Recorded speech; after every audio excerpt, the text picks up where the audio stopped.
Hey everyone, you've got our Leos the Paladin here, and today we are looking at parsing in Raid as a Holy Paladin. So we are looking at, just recently the patch 11.1.5 has come out, and we are looking at the Undermine raid. Liberation of Undermine is the active raid at the moment, so we're going to give a few tips and tricks on how you can increase your parsing as a Holy Paladin, and that is just increasing how much healing you're doing in the raid. So getting started, one of the main things that's going to impact your ability to parse as a healer in the raid is going to be the amount of healers in the raid. So if the raid is over healing by a lot, you're going to have a hard time parsing just because other people are going to land heals, there's not as much for you to heal. So if you're a brand new healer, you're just getting used to healing and maybe you need some practice just doing your basic healing rotation, it might be a decent idea to be in a raid with some over healing, so the bosses are still dying. You're not having to be as stressed as a healer, but if you do want to climb up on those parsing charts, you are going to need to be in a raid that has the minimum amount of healers that you can get. That is going to give you the most amount to heal and is going to allow you to climb up on those charts. Next thing we are looking at is going to be your preparedness for raid. So we're looking at gear and consumables. So if you're a fresh level 80, you don't have any of the new tier pieces or any of the new gear, then you may have some problems getting some purple and orange parses. So one of the first things that you want to collect is the new set bonus, the new 4-piece set. So we'll take a look. It does add quite a bit of healing. Healing spells have a chance to apply insurance, which causes a heal over time. And if they drop below 40% health, then it drops an insta-heal on them. The 4 set is going to apply to your Divine Toll, which also has the Divine Toll apply insurance to all allies that it heals for 8 seconds. And it does reduce the cooldown of Divine Toll by 1 second each time you spend Holy Power. So this is a pretty big one. The more Holy Power we spend, the quicker that we are going to reset the cooldown on our Divine Toll, which is going to increase the amount of healing that we can do overall from Holy Shock. Which in a lot of the really high parsing fights, Holy Shock is one of the main healing abilities that we've got. Now, just for fun, I did do a normal raid on my fresh alt, so we started somewhere around 620 eye level. So between 620 and 630 is where we ended up by the time the raid was over. But I did not have any of the new set bonuses to start, and I was getting just green and blue parses. So we were overhealing by 1, just because the leader wanted to be a little bit safe. But in order to get some of the blue parses, once we dropped down to 2 heals for a raid of about 17 or 18 people, that's when I was able to hit some blue parses with a character that really had no gear and no set bonuses. Now, once you get your 4 set and you start to get your item level up, so I'm in the 660s now, that's where you'll probably see the majority of the people who are finishing Heroic and into Mythic is kind of where the gear level is starting at, is in the 660 plus range. So if you're below 660, then you're going to want to look at increasing your item level. A big help to that is going to be from Mythic Pluses. You can also run some high-end delves to get your crests available to fully upgrade your Heroic gear. And then fully upgraded Heroic gear is going to take you to 665 if you've upgraded all of your pieces, fully upgraded Heroic. You do want to make sure that you're coming prepared with consumables, so that's going to be your mana oil, mana potions, haste flask, and enchants. So really, I don't find myself using mana potions for the most part, as long as you're watching how much you're casting your expensive heals. So that would be things like Holy Light and Flash of Light. You just manage those to make sure that you're not running out of mana. But a big one that you want to have is your mana oil and your haste flask is a quite important consumable to have. Mana potions and health potions are something that you should also have always, but you may find that you're not using them a lot of the time in raid. Alright, next we're going to look at healing rotation and what you need to do to actually parse. So one of the most important things that you're going to be doing is to keep your abilities on cooldown. I've got on my bars Beacon of Virtue, that's something that you need to be putting up on cooldown. Holy Shock, again, using on cooldown. And then when your Holy Power's up, you're either going to be using Eternal Flame or Light of Dawn, depending on if you're around more people that directly in front of you need healing, or if you need to drop a big heal on a tank or one person in particular. So very interchangeable, Eternal Flame or Light of Dawn. You're just going to be more situational for what's happening. If there's not anyone that's taking a lot of damage, and you just need to top people up around you to keep using your abilities, make sure you're in melee range and just be using your Light of Dawn. You really don't want to be wasting your Holy Power as you get it, because the more Holy Power we spend, the quicker that our Divine Toll is going to come off of cooldown. So if you're doing all those, when you put Beacon of Virtue up, it is a good thing to attack with the Holy Prism. So you're going to put up Beacon of Virtue, you'll tab to your target that's attacking, or you assist your DPS target. They normally have the boss targeted, and you would shoot your Holy Prism at the boss, and that's going to heal everyone that's part of your Beacon of Virtue. So it's just the cooldowns happen to line up with Beacon of Virtue and your Holy Prism a lot of the time. So you want to be making sure that you're keeping your healing, your insta-heal abilities on cooldown as much as possible. Now also you do have to learn the dance of a fight, or the cadence, for when the big damage is going to come out for your big cooldowns like Avenging Wrath. If you are brand new to the boss fights and you're not sure when to use your cooldowns, I guess a good word of thumb, or a good rule of thumb, is to use them on cooldown. So when you're starting the fight and you see all the Ret Paladins pop their wings for damage, you can pop your wings as well for the extra healing right at the beginning of the fight, and then you're popping it as soon as it comes off cooldown all the time. Divine Toll is another important one that we want to keep on cooldown, because the more holy power that we spend, the sooner this is going to come back up, and this is a big part of what helps our Holy Shock heal as much as it does.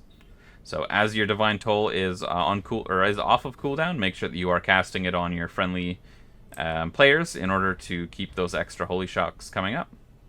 So instantly casts Holy Shock on up to 5 targets within 30 yards. So again, a really good AoE healing ability, as we do a lot of healing from our Holy Shocks. Next important one is your Blessing. So if you have reset the boss and you're starting fresh, you're going to have a Blessing of Summer, which is going to be a little purple blessing icon. And this is going to put a buff on someone that's either going to, with all the damage they do, it will convert a part of it into healing to the raid, or if they're doing a lot of healing, it would convert it to damage to the boss. So normally what I'll do, at least to pump up the healing, is going to be to put that Blessing of Summer on one of the top DPS as the fight starts, or when you're coming into a part of the fight where there's extra damage going out. That way, as that person is attacking, then it's got a chance to turn some of that damage into healing for you. And that's really all we're doing. We're just managing our instacasts. So if you want to use the new Blizzard cooldown manager, that'll allow you to track in the middle of your screen when your cooldowns are up. When your Beacon of Virtue's up, make sure you're casting it. If your Holy Shock is available, make sure you're casting it. If Holy Prism is available, make sure you're casting it. If Divine Toll is available, make sure you're casting it. And then use your Judgment in between. So there's a lot of power that'll come from Judgment. With the Raid spec, it does have a chance to trigger your wings, so you're Avenging Wrath while you're casting your Judgments. So you'll normally see Judgment light up when it's going to do that next. So you can either use it immediately, or you can wait for a few seconds when it's a better time to get that extra healing bonus. Main thing is keeping your abilities on cooldown. Of course, if you're new to the fights and you don't know them, sometimes you do have to spend a little bit more time dodging mechanics if you don't know what you're doing. But once you do get the hang of the fights, most of them are quite simple in the Liberation of Undermine. There hasn't been anything that's really crazy new this tier. Yeah, it's just learning the dance and when to use your cooldowns the most effectively. If you don't know when to use them most effectively, use them whenever you can. So we want to be getting as many actions as we can during the boss fight. Of course, if you have some really good DPS, then the boss fight will be a lot quicker. If the DPS is slower, then it's going to take longer to kill the boss. So there is a little bit of balance as well on how long the boss lasts for how much healing you're going to do. But use your abilities as often as you can. Make sure your instacast abilities are being used on cooldown. So we don't want to be casting a Flash of Light, as an example, if you've got a Holy Shock available. So prioritize your Holy Shocks above everything else. Beacon of Virtue and Holy Prism combo works out really well, so make sure you're using those together. Or if your Beacon of Virtue is not up, but your Holy Prism is, again, just using your instacast abilities on cooldown, especially when there's damage going on. Most of the fights don't have a really large lull in between any of the damage, so there's really always someone that can be healed. Now with your gearing up as a Paladin, Mastery is going to be one of the big stats that we have, but I will say during your gearing up process, make sure you're prioritizing an item level over your stats. So if you're upgrading from Veteran or Champion gear up to Heroic or Mythic gear, you're just wanting to get that initial item level upgrade, and you can worry about your stat prioritization as you go. The exception to that rule, I would say, are going to be your trinkets. So if you look up what the best in slot trinkets are for Holy Paladins, you're going to want to try to get the S tier ones. The S tier trinkets right now both come from Raid, so there are good Mythic Plus trinkets, but none of them are the best trinkets available. Mr. Pick Me Up is one of the really nice trinkets that you're going to get. Now, Mr. Pick Me Up drops from Sprocketmonger Lock and Stock. If you have a normal version of a Mr. Pick-Me-Up, that's going to beat out even other regular heroic trinkets that you're going to get. So that's a really strong trinket to get. Your other best in slot is going to drop from Chrome King Gallywix, the Eye of CEEAN. So this is a trinket that most players are going to want. It is quite difficult, I would say, to obtain right now. You're going to be rolling against everybody else. So if you can get a normal version of it, again, it's going to beat some of your basic heroic level trinkets from other bosses. That being said, there are a lot of A-tier trinkets which are nice that you can get from, like Mugsy's got a trinket that drops. There are a ton of trinkets in Mythic Pluses that are going to be A-tier trinkets, but if you want your very best one, you're going to have to do Raid to get those. For your other pieces of gear, we're looking at just getting our item level up as high as we can. That will naturally drive our stats up, and just the intellect bonuses that you're getting from the higher level item level gear is going to outweigh the stats right now. But as you start to prioritize or maximize your gear stats, you will notice that your mastery gets quite high. And the main thing for Paladin Mastery is that you are going to heal more the closer you are to people. So this is where a lot of AoE healing comes in when you're standing in melee range, especially if you've got a melee-heavy raid. If you don't have a lot of melee in your raid, you might want to consider standing back a little bit with wherever more people are clumping up. You are going to do a noticeable amount of healing extra the closer you are to people. So I've got 61% mastery as an example right now, and it increases the healing done by up to 61% based on the proximity to your target. So if I'm right next to my targets, I'm going to do 60% more healing, which is quite significant. So if you're in melee range and you're casting things like Light of Dawn, your Divine Toll, and you're hitting melee, you're hitting people close to you, your healing is going to do a ton more. So make sure you're watching where you're standing. You don't want to be a ranged healer standing off by yourself, because you're then really not taking advantage of your mastery at all. So make use of your mastery. Make sure that you're standing close to people that you want to heal. I would not waste your time running away. If you're standing with melee and ranged people need a heal, obviously you're going to toss them a heal. It's not necessarily worth running over to them if it's going to take up too much time of not casting. But the closer you can get to people that you're healing, the better. So I'm normally standing in melee and just AoE healing, using up my insta-heals as often as I can. If the raid is really healthy and you don't have a good target to put any healing on, you're going to want to cast your Holy Shock on people like the tanks, and then you can use Eternal Flame on things like the tanks. It's going to put a hot on them as well, and tanks are someone that's always taking damage. So the little extra shield that you get from putting Holy Shock on someone who's full health, or the hot that goes on when you cast your Eternal Flame, is going to be really worthwhile, or only worthwhile on tanks who are constantly taking damage. So maximize by healing the tanks if you don't have anyone else to heal, and make sure you are always using your insta-heals. Another important thing to parsing is not dying. If you're dead, you're not doing any healing. So you want to make sure that you get used to using things like health stones and health potions. So if you find that you're dying in raid and you haven't used a health stone or you haven't used a health potion, that's something that you can make a mental note to just try to get better on doing each time. So even if it's the beginning of the fight and you drop 50% and you use a health stone and maybe you didn't need it, but if you never use them, it's a good time to just get it used to being used. So make sure that it's in your brain that if something happens, you're hitting that health stone, you're hitting that health potion. You want to avoid dying as much as possible. Or even your Divine Shield. You know, Paladins have a lot of utility. It's really hard to kill us. I always find that I'm one of the last ones to die if ever we're doing anything in raid. I get the Soul Stone on me so that I can do a battle res if we wipe, because I'm normally not dying during the raid. So as a Paladin, just try not to die. Another thing to help parsing is going to be how quickly you can cast things. So one thing that's been noticed a lot is the amount of frame rate or the latency that you're getting in raid, especially if you join a 20-30 man raid. Some people, if you're running off some older computers or some older graphics cards, you're going to notice some trouble in raid. Now there are a few things you can do to help mitigate how much you're seeing, how much latency or how much frame rate drop you're getting in raid.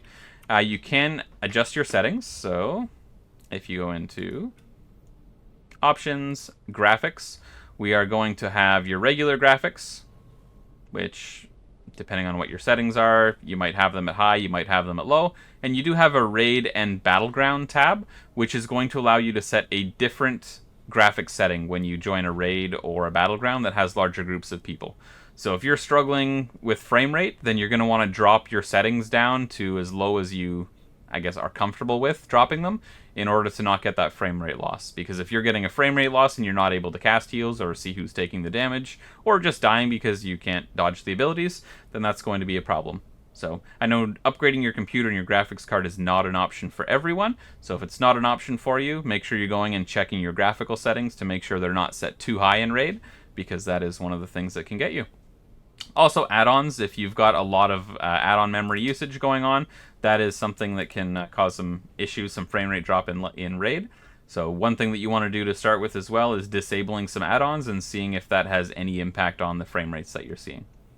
So if you're lagging too badly, drop your settings, drop your add-ons, and see if that makes a difference for you. If it doesn't, you may just have to stick with a smaller raid size and make a note to not go over a 10 or 20 man raid, whatever the threshold is that you feel like you're getting some kind of performance impact just because of the amount of people in raid. Now I do use Warcraft logs to take a look at my logs. This is where I went in with my little undergeared alt that I've got into just a normal run. We did overheal some of it, but for the most part I'm getting just green and blue parses depending on the boss fight. One of them that's really never going to show up is Stick Spunk Junker, because there is a chance that you can get turned into a bomb, which takes you away from healing for so long that they don't actually count that boss fight in the scores. So if you have a low score on sticks, don't feel bad. Maybe you just got too many bombs and it took you away from healing. But all the other fights seem to be pretty balanced for the healers. And again, if you're overhealing the fights, then you are going to notice that you're getting some just blue and green parses. As you start to get some set bonuses and a rate-sized raid for the amount of heals that you have, then it does become a little bit easier to get some higher parses. And if we switch to our Laos on normal, what do I have? The highest is 2 million. I do have a lower one showing here, but for the most part, 1.2 is a pretty low amount that I'm getting. For some of my really high parses, we're seeing like 2 million healing. Yeah, like some 98s and 99s, 1.6, 2 million, depending on, again, how many healers in the raid. If you're overhealing, it does make it difficult. Like, you're not going to get 99s or 98s when you're overhealing the fight. There's just not enough healing to be done. Take a look at Heroic. Same thing. Some higher purples. Main thing you're wanting to do is just not overheal. Or it'll be up to your raid. It does make it easier if you can get by healing the raid without overhealing it. Have someone switch to a DPS spec, and it's going to make that fight that much quicker and a little bit easier to kill.